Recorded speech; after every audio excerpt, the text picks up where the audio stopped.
After weeks of waiting, I finally got an interview with George Osborne.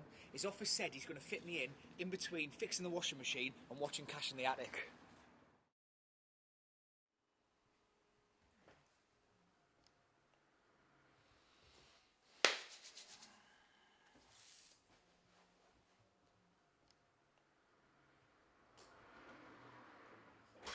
Sorry, you are? Hi, I'm Dom from the People's Assembly. Right, if you're after a handout, you'll have to speak to PwC. They're handling the charity pot this year. No, I've got an appointment with George. Autumn statement, People's Assembly. George really isn't in a people mood today. Look, I've just spent £8.50 on my train fare. I'm not going anywhere until I talk to him. And he's doing sponsor silence. That's funny. He just tweeted saying he's defending his King Conquer title at the Bullingdon Club. Nice to see he's got his priorities in order. Well, you could always talk to me. Who are you?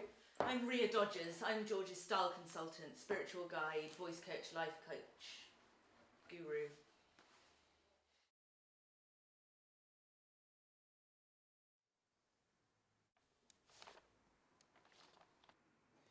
Let's start with the NHS. Now, Well, actually, could I start by mentioning this weather? why?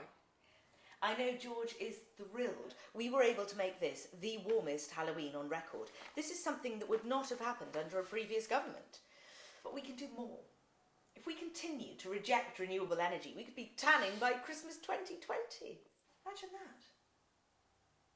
that. And if memory serves,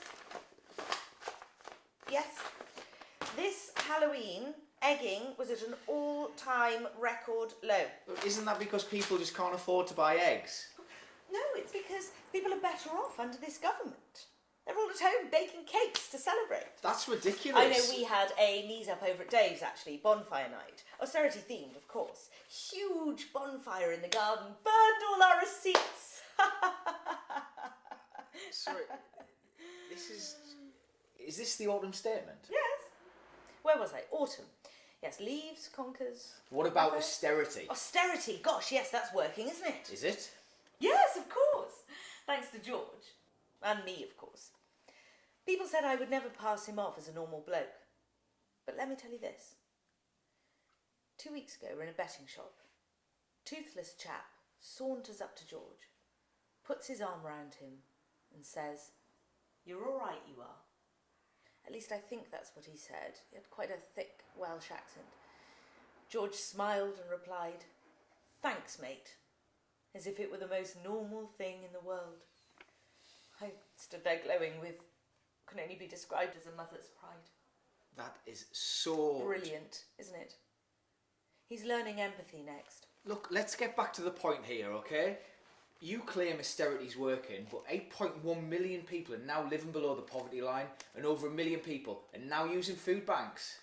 Exactly. And the benefits cap that your government introduced has forced thousands of families from their home cities and is responsible for social cleansing. Yes, it's brilliant. But listen, Tim. Tom, I don't want to sit here and marvel at what we've achieved. There's so much more to be done. As the old saying goes, the only way out of a rut is to cut, cut, cut.